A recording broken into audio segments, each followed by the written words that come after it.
ইরানে আজ কঠোর আঘাত হানার হুমকি দিলেন ট্রাম্প। ইরানে আজ কঠোর আঘাত হানার হুমকি দিয়েছেন মার্কিন প্রেসিডেন্ট ডোনাল্ড ট্রাম্প। শনিবার ৭ মার্চ নিজের মালিকানাধীন সামাজিক যোগাযোগ মাধ্যম ট্রুথ সোশ্যালে ট্রাম্পে কথা বলেন।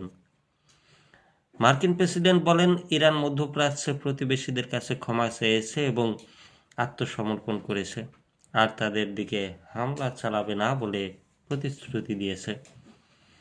তার দাবি, যুক্তরাষ্ট্র ও ইসরায়েল বিরামহীনভাবে হামলা চালিয়ে যাওয়ার এই প্রতিশ্রুতি এসেছে।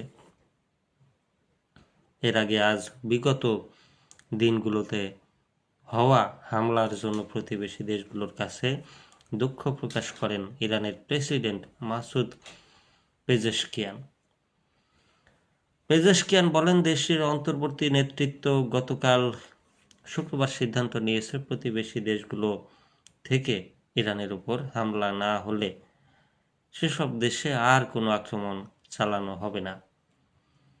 এদিকে মার্কিন প্রেসিডেন্ট ট্রাম্প ইরানের প্রেসিডেন্ট পেজেশকিয়ানের মন্তব্যের যে ব্যাখ্যা দিয়েছেন তা পুরোপুরি মিথ্যা বলে উল্লেখ করেছেন।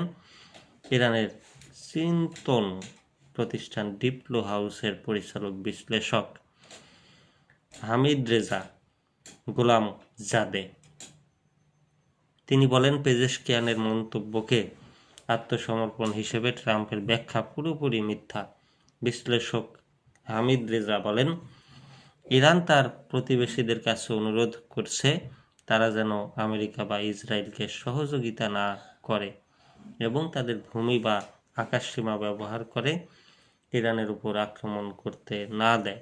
তিনি এই অনুরোধকে খুব স্বাভাবিক এবং আইন সিদ্ধ বলে উল্লেখ করেন।